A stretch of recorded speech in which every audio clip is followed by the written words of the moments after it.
There's four things, four people, two men and two women that I'd like to look at today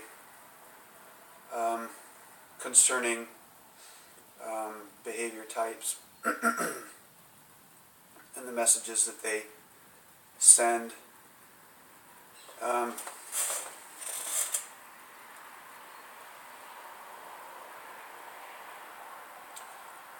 Not in relationships, it's not always just the man that's abusive. The woman has a lot to do with it too. She's and I'm not saying that she incurs abuse against herself, from the man. That may happen in some cases. That's not what I'm getting at today. But like King Solomon, he studied. I think hauling my books around is hard to do and takes work. He probably had to, hire a Egyptian, like a brigade to get his books around. And, he studied madness and folly. He probably experimented in this stuff, the Ted Bundy stuff, not experimented in being a killer or anything like that, but he got into the mind of killers.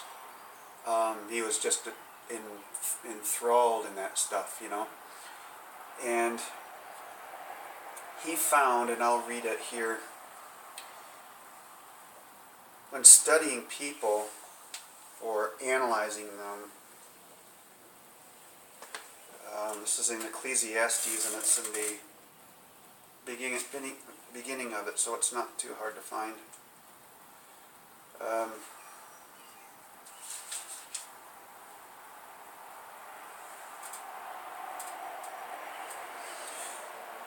And I gave my heart to know, this is Ecclesiastes 1:18, and I gave my heart to know wisdom and to know madness and folly. I perceived that this also is vexation of spirit. He is talking about too much study is just, he said something to the effect, it's not good for you. For in much wisdom is much grief, and he that increaseth knowledge increaseth sorrow. Actually, I've got the wrong passage there, but that's good, so you know who's writing this, what he's about. So this is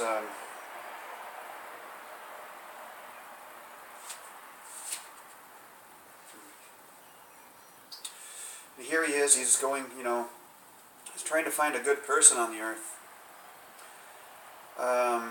And I applied this is Ecclesiastes 7:26 and onward, 7:25 and onward. I applied mine heart to know wisdom, and to search and to seek out wisdom, and the reason of things, and to know the wickedness of folly, even of foolishness and madness. This guy, he probably experimented with crazy stuff too. And I find more bitter than death the woman, whose heart is snares and nets, her hands are bands. Whoso pleaseth Elohim shall escape from her, but the sinner shall be taken by her.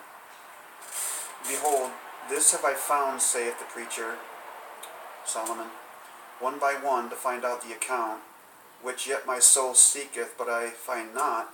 One man among 1,000 have I found, but a woman among all those have I not found. Lo, this only have I found, that Elohim hath made man upright, but they have sought out many inventions. And so, the woman is very good at her tricks, but the man doesn't have a real good track record there either. When I was out west, living outdoors, drinking lake water, stuff like that, when I was between a rock and a hard place, say I'm out of gas or something like that, and I need to get somewhere, and I walk up to a church full of paid ministerial staff. I say, hey, this is who I am, or not even that. I'm out of gas, and I've got to get to my next camp.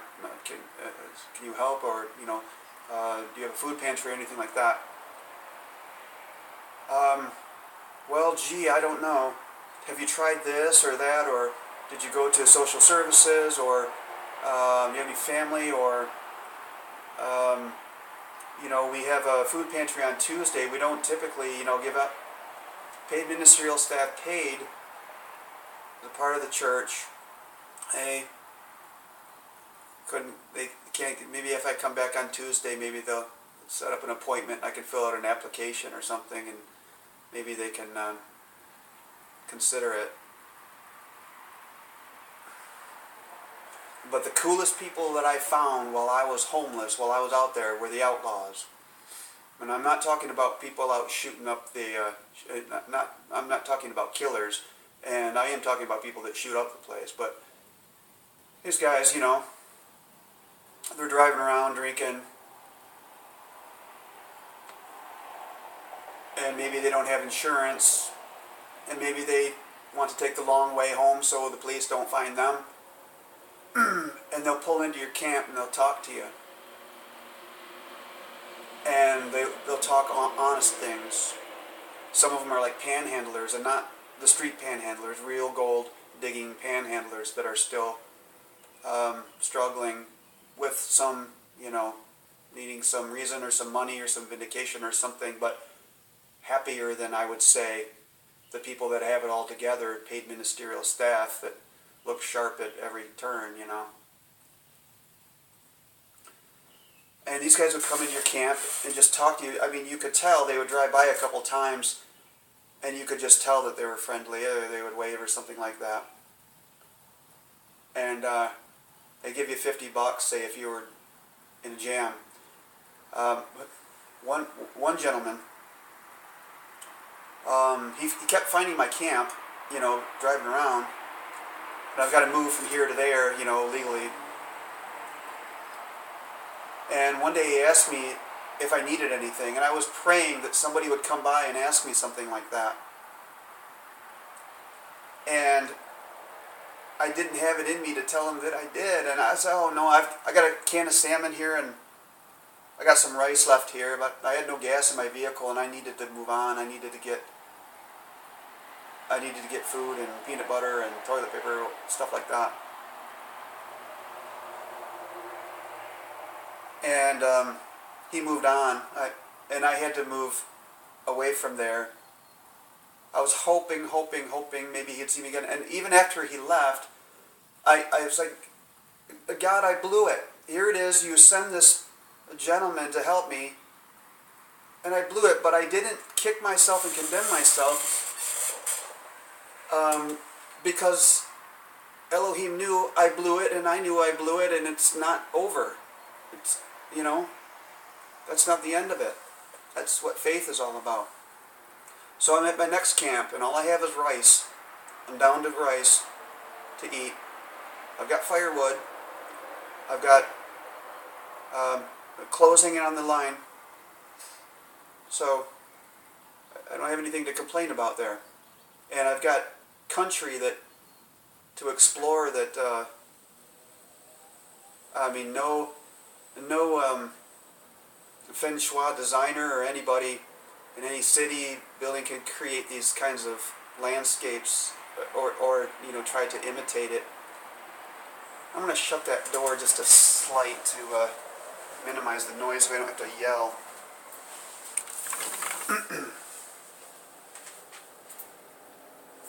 As much, as loud. But, so, he found my camp again. I was so glad he did. He gave me $50. He said, "Here, somebody gave me a tip today. Maybe you could put it to use." We didn't want it back. We just wanted to talk. And I think I offended him when I first ran into him, because I kind of invaded the space. I wanted to get a particular camp before anybody else got it. And, people get kind of vicious about that kind of thing. And he wasn't out there to camp, but I did kind of invade his serenity a little bit there.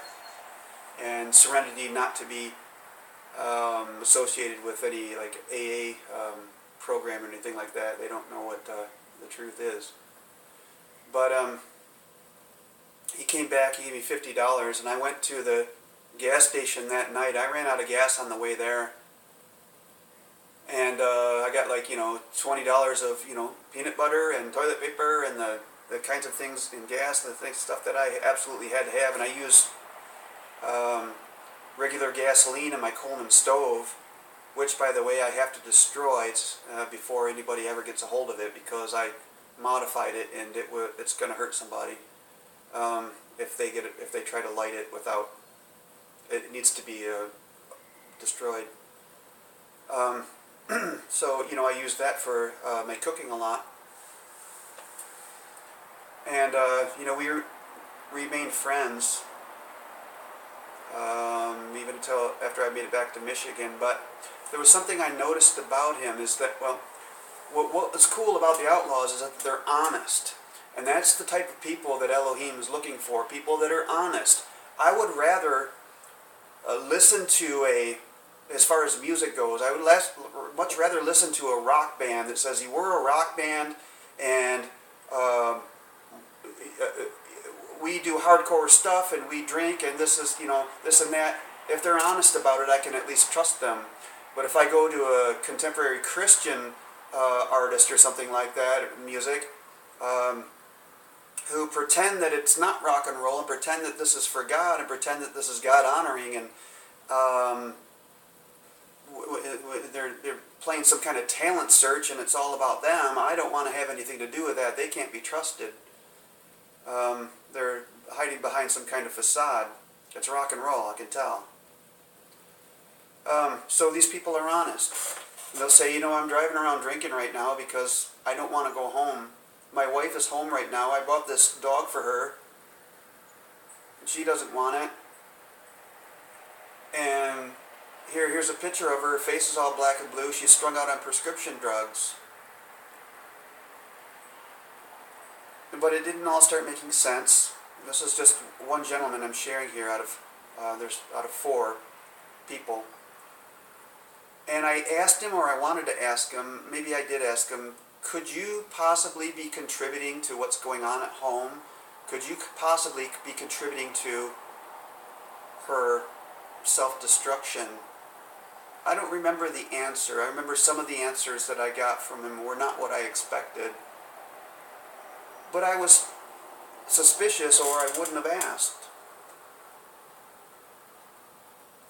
And that's not something that a non-friend could ask a stranger or a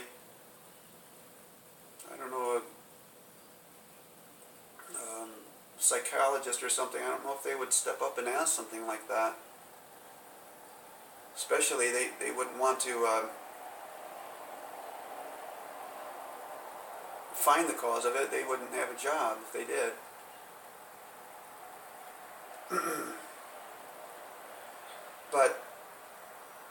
But let's stop saying but and say so instead. So I remembered that. And then, I've been talking about my vehicle, working on it and stuff like that. Sometimes when like a mechanic opens the hood of my vehicle, he's impressed. There's like, wow, he can see what I've been doing to it.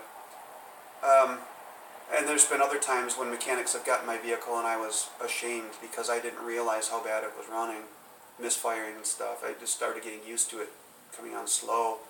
And still, it's not perfect, and the whole machine operation is just junk to me anyway. It's not going to be perfect.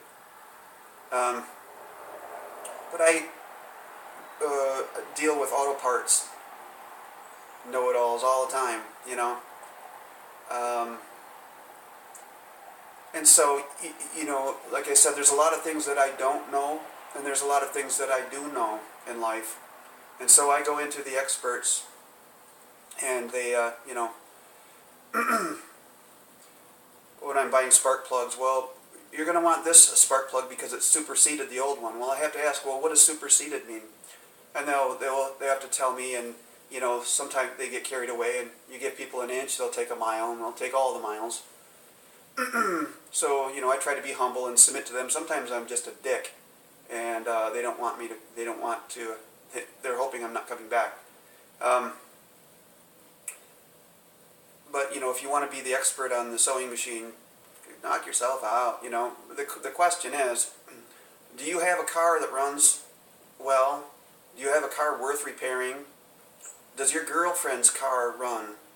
Did she call for a jump today? Then you don't need to be giving me advice on how to fix my car. One gentleman I've been getting parts from, and he'd been giving me advice for a while on the electronic end of things, how to set timing and stuff like that, issues with, and there were times that he was such a giver, I thought, man, maybe this guy's he smoked too much pot or something, maybe that can't be that easy, it can't be right. And then there were times where maybe I should listen to what he's saying here and give it a go and see if I can cut through some BS. I could see that he did things a lot harder than he needed to, as far as work goes, but he was the kind of, just let it, you got a cylinder that's not working, don't worry about, he drove the same kind of vehicle as I did, only his was a lot bigger engine. And his wife is in the hospital because of a vomiting issue. I think there's a medical term for it. She can't keep anything down. And I feel for the man, this guy's not in it for the money. He'll help me fix my truck. He doesn't care about the store. He's not in it for the money. There's something else that motivates him, gets him out of bed. So I love people like that. So I'm loyal to them, or I try to be. But there was one day now I remembered, okay, now I have to go back to the other gentleman that gave me the $50 that was driving around. He said something that was belittling to me one day. Well, how long you been out here? I don't know if that makes sense to you. How long you been out here? A month? And in the context of what we were talking about, it hurt. It was belittling. And I put it in the bank to remember it.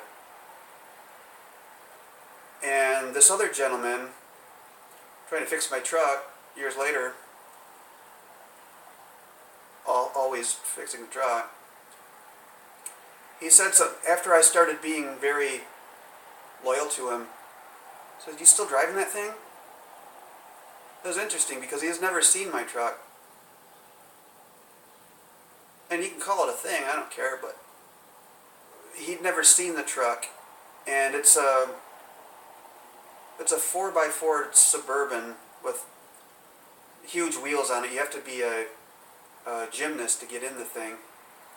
It's a heavy-duty vehicle. It's supreme for its age. It's been modified. It's been taken care of.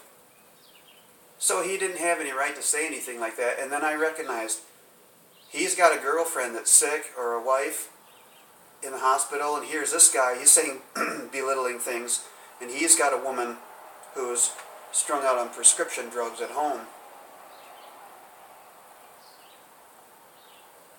And it's costing him. So she's possibly subtly using this illness to just make herself stink, in a sense.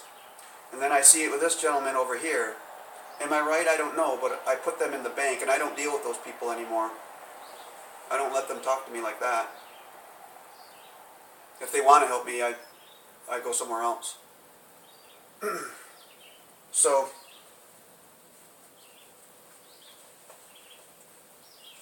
there's two women I have to talk about now.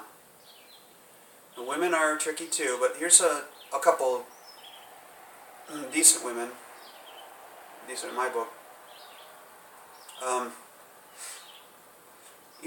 Women, part of their trickery is that they paint themselves up to look like these little goddesses.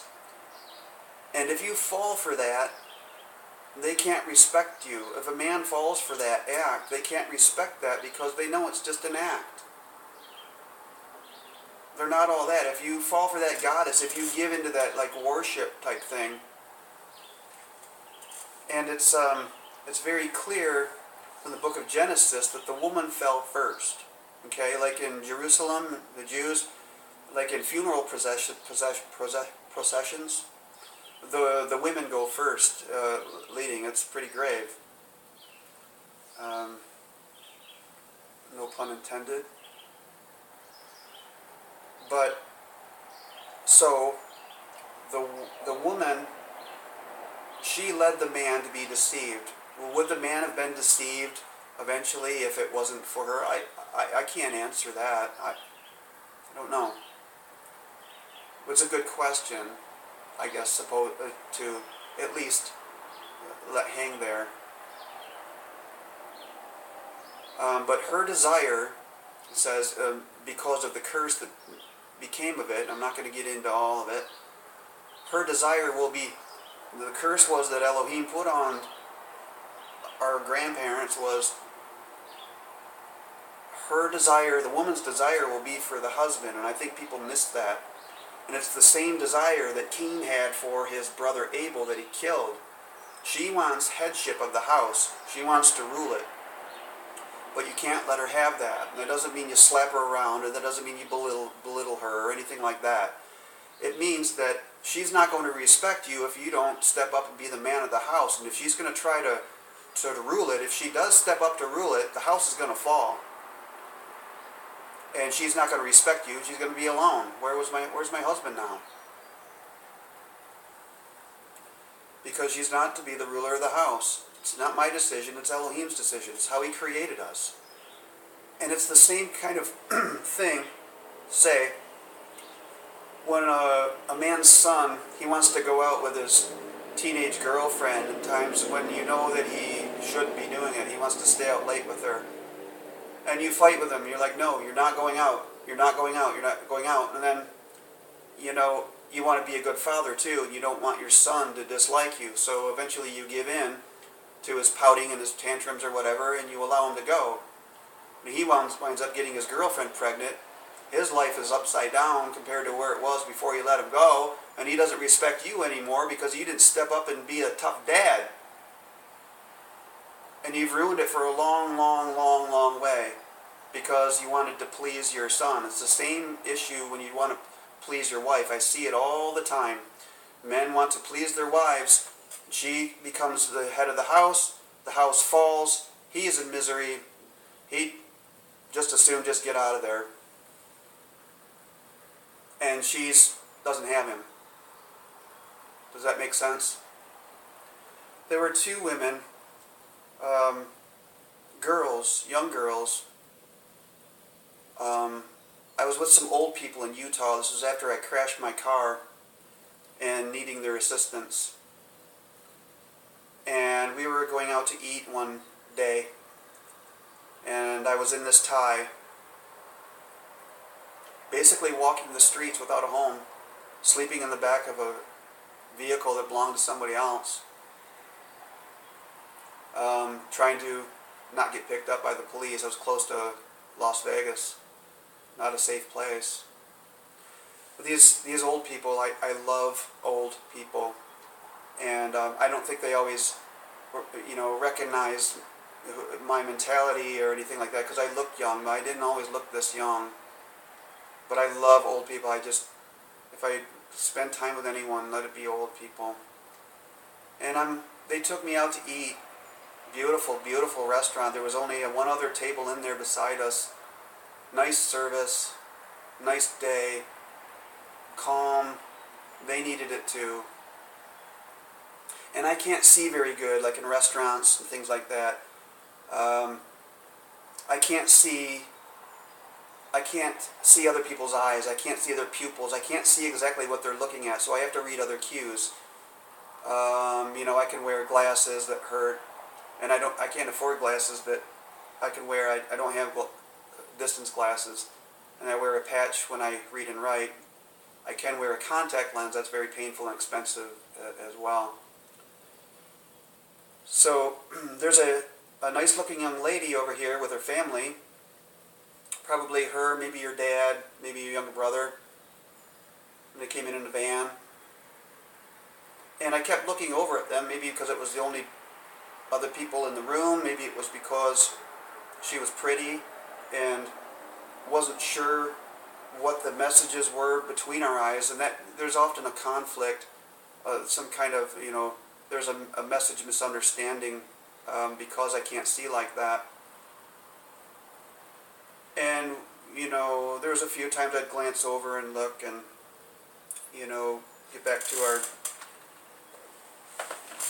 dining and our conversation. And before they walked out, she gave me a nonverbal message right by our table. She was the last one out, and she looked back at me and she looked at the table and she was like, you know, wow, you're out here with these old people. You look sharp. You know, she just told me something that she wanted me to remember, and I did remember that. And I've got the girls mixed up. I wanted to share the other one first. And I did remember that. That was a very nice thing of her to say. She was a decent young lady. She walked out, and I did follow her with my eyes because she wanted me to. She made sure everybody got in the vehicle, her dad, her younger brother. She got in last, never looked back, put her seatbelt on, and I remembered that. I still do. There was another, it was just recently, I was in a cafe, maybe last year. It was a cafe, it serves drinks. A lot of young people, a lot of the radical type, you know, with colored hair and stuff in there sometimes. And me, I'm strange, you know, I wear a patch sometimes and, you know, draw attention that I don't want to. But I'm me, you know, I don't care what you think. And so I'm in a particular place, a real small setting with my computer there. I got a light over my head. And I'm in a pair of khakis that are too short. They're work khakis now. I've got them rolled up on my truck, so when I roll under it, I get oil on them. And I think I may have just had a black t-shirt on, some black loafers, or black street shoes. And there was a young lady over here, was very attractive, and she was wearing a dress, a real dress, not a skirt, a real fitting dress for a young lady, a decent dress. It called for attention because it was bright, but it was a real dress. It was a decent garment. And I didn't realize how attracted I was to this girl until she had walked out. I didn't look at her, but she'd walked out. People go out to have cigarettes, and they go out to talk on their phone out in the alley and come back in. They leave their stuff there sometimes if they trust the people around them. So I was sitting there, you know, like this for a long time, mostly reading. And she walked out. I didn't realize how attracted I was to her, or could have been to her, until she walked back in. And it was like, I never looked at her, but still, I did look at her, you know, when she was over here. I never looked at her when she was walking in. I resisted it, but I started to lose my breath as she came in the room because I realized how pretty she was. And I was trying to hide it. And so here she is. She came back. She's working here, talking on the phone, whatever she does. And, you know, I refused to look at her. And, you know, maybe an hour went by or something. She got up, packed up her stuff, and she's moving on. And as she walked away, she turned around and gave me the look, the nonverbal look, to give me something to remember her by, something to think about. And I put my eyes up on the wall as if I was concentrating on a word or something. And she held that gaze, that look, longer than she anticipated. And everybody in the room knows what's going on, but I wouldn't look at her. And she turned around slowly and walked out.